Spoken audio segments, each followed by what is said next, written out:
So this is where I store my kits and my stuff. These are just heads that I have. Don't have very many of them left. These are bodies. These are canvas bags that I am going to embellish for the rose show so that babies will go home in a nice big canvas bag. These two big boxes here are all headbands that I made that go home with babies. It's not fair because they mostly go home with girl babies. And I'm gonna make some hats for boy babies, but I'm just waiting for my new loom to come. My last one of the teeth broke. This in here is conditioner and perfume. I am not selling that online anymore just because I really honestly don't have the time. These are I still play with dolls t-shirts, which I'm taking to Rose with. So these are all the kits that I have left. I painted my booty off last year. So what I'm going to do is my goal is to paint all of these kits this year and just buy as I go. I think there are about 58 kits here. And, you know, I will paint all of these this year without a problem. And if I do collect more kits or I buy some from this show, I think I'm just going to have a rule that I just keep 20 kits on hand and that's it. It takes up a lot of storage space and so today I am going to be choosing the 5 that I am going to paint. Now I know that I want to do an aria. This is one of my favorite kits. I'm going to do an awake because I have so many of them. So I'll do an aria awake. Asleep is more popular, but I plan to do something really cute, so she'll be super cute. And then up here I have a and I've got a big roll-up door here, but I've got a challenge on a doll forum that I'm going to do, and I said I think I was going to do Rosalie, so I will do a Rosalie. I've never done it before. She's super cute. So I've got Aria, Rosalie. I do want to do a patient Clyde Asleep. I have 4 of those, but I'm not feeling it. I can't explain it. I'd like to get some of these multiples done, and the reason why I have multiples of them in the first place is because they're very, very popular. So I think I'm going to do a Lavender Awake, and I have a Landon Awake down there. So I'll have to choose between those two. Maybe a Priscilla. She's just very dolly faced and super cute.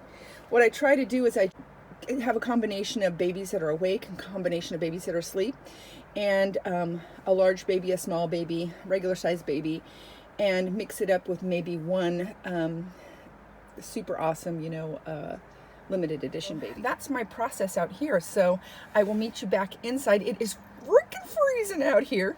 I'll meet you back inside and show you what I chose. Good morning, everyone. It is Sunday, and I am still in kick back and relax mode. I mean, I'm getting some laundry done and, making some lunch and all that kind of stuff, and I'm out here in my studio for a little bit, but I am not in full production making baby mode yet. I got all of those fuzzy babies all in their suits and ready to be photographed. I picked out the 5 babies. Well, really, I picked out 6 because one of those is for a challenge on my forum and the other 5 would just be my regular 5. So I'll be doing 6, and I will show you who they are in just a second. But for right now, let me show you what else I've been working on, just for leisure, just for fun, just because I'm trying to take it easy. I made those little baby shoes that I was talking about. Aren't they cute? These are 2 different shoes. I just thought I'd show you 2 different styles. Same fabric, same colors, but this one has furry feet inside, and this one has furry feet outside. So these are more like Toms, and these are more like slippers. And I think that's kind of what this style is. It's very Toms-esque. I really like it. It's super, super sweet and simple. So I'm going to, I was trying to decide which I liked better. I think I'm going to go with this. I think this looks a little bit more dressy. This looks a little more sleepy. And I'd like the fur on the inside.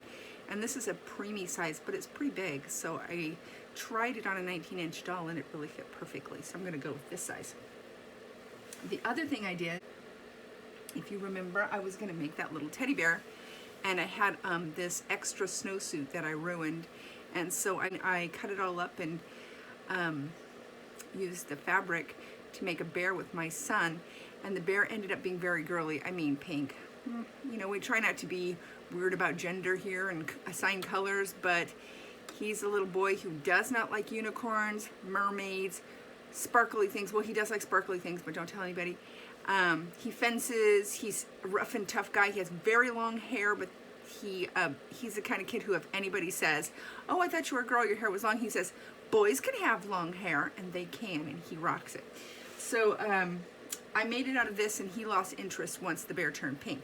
I did tea stain it, and I did turn it into a girl because I thought if he lost interest, I'm going to keep it. And here she is. That's how she turned out. Isn't she adorable? I think she turned out pretty cute. I'll just use it for a photo prop. I would make a bunch of these and send them off with babies, but it took me all day to make it. Taking it easy. I've just been, you know, out here doing fun, silly things. And one of the things I am doing is making baby slippers. And I think I showed the pattern in another part of this video. But this is what the little baby booties look like. There's the bottom. There's the tops. This is the preemie size, but they fit newborns perfectly, so I'm going to stick with this size. And they're pretty simple to make. I got the pattern on Etsy. They have a lot of them. And, you know, most of them are kind of the same. But, you know, it's just, I need a simple pattern because I'm not much of an expert on sewing anything practical. I did quilting for a while, but that's kind of intuitive, whereas this, you know, you have to follow rules and be precise about things. That is not my strong suit, but I'm just doing it. It's fun, and I think that having these little booties in my cupboard is going to make me happy. I picked out fabrics that would go with the clothes that I am designing for these babies. I think I said in another part of this video that I wanted to try to make things that were just a little bit different than what everybody else is doing. I mean, I know millions of people make baby booties and stuff, but I'm kind of like trying to put together a little baby line for my babies so that when I go to the show, go to the Rose show, that my babies won't be dressed in the same exact outfit everybody else's babies are dressed in. People, you know, had more traditional babies that were styled more traditionally. You know, like in little frilly dresses and stuff like that. And some people kind of went down the vintage road, and I love that, like LaDonna Briggs babies. Oh my gosh. I do not know where she finds the clothes she finds. That woman, she has the sweetest style. I love it. Really, really sweet clothes. I like the way she does what she does. I'm not sure the direction I'm going in. I'm just going to dress these babies the way probably I would dress my own babies if they were my own babies. And I'm just going to go with that. It might not make sense to anybody else. I'm not sure, you know, how people will feel about what I'm doing, but it's okay with me. You know, I just want to do what I want to do. And this, oops, I think I have to put the elastic in first. So that's what's happening. I am just making my own baby booties. I bought a bunch of t-shirts that are a bunch of organic cotton baby clothes that I'm going to dye and embellish and play with. And I'm just going to do some nice springy colors. I have nothing against clothes that are already available. I think they're sweet. But again, I just want to, I want to stand out a little on my own. Will it work? I don't know, but I'm going to give it a shot. Right? You got to at least try. I have a cupboard full of Carter's baby clothes. I like those clothes. They say baby, baby, baby, squishy baby. This is so much fun. Let's see what else is going on. I'm thinking a lot about the Rose show.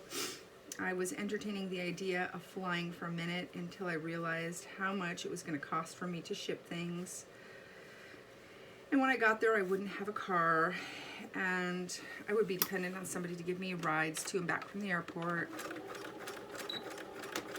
And whatever I didn't sell, I'd have to ship back to myself.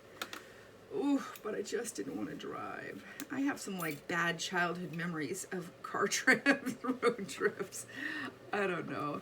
It wasn't the same when I was a kid, and I hate to age myself. I don't know if it was more that my family, lacked resources for a very nice road trip. I think the only real road trips that we went on were, day trips once in a while, and then we would go visit my uncles and some of our family in Washington State. And we never really had totally reliable cars, so we'd use my grandma. She had like this little rabbit. Since we were going, everybody would go, You're going to Washington? Oh, we'll go with you. And our car would get full of people. That's a 14-hour drive. And my family were not the, let's stop halfway in Medford and get a nice hotel and indulge in a nice dinner and make the rest of the trip on the next day. Let's pull over here and let the kids go for a swim. It was just power through. Get up early, make a tuna fish sandwich, throw some bologna in a bag of chips in a bag, and get there. And that's just how they did it. And I didn't know any better back then.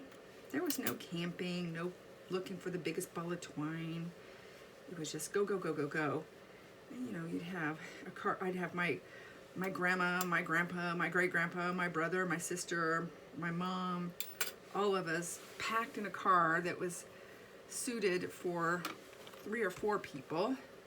And we didn't wear seatbelts, and we just took turns laying all over the car and sleeping on top of each other and making it work. And there were no Game Boys or anything. In my family, I wasn't even raised with books, so we didn't even have books to look at. We just looked out the window, and we were happy to do it. I mean, what were the options? You could not. But and I'm not trying to sound like, oh, my poor childhood, because look I got to go on a road trip, and when we got there, we had so much fun, and we got to see our family and swim and play at the lake, and we had big giant cookouts, and my grandma cooked like crazy once we got there. We all slept on the floor in my uncle's basement, which we didn't mind because it was kind of cool, and you'd wake up and go run around in the forest. So they were good times. But the road trips were torture, and we always went in the summer, so it was always like 150 degrees, and no air conditioning in the car, and oh gosh, yeah, I think it damaged me, made me not love road trips. My idea of a pleasant road trip is, being super organized and packing some really healthy food in big coolers, and getting some books on tape, and making sure the kids have movies to watch, and stopping halfway at a funky hotel, and going out to dinner to a place that's not a chain restaurant to experience something different. Super excited to meet. There's a couple of people I really want to meet. I belong to a couple of forums, and I'm really excited to meet people that I have not met in person that I know from forums. That sounds like fun to me. Here are these. Aren't they cute? They're so adorable. Okay, I'll be quiet, and I'll be back with the babies I'm going to be painting for 2020.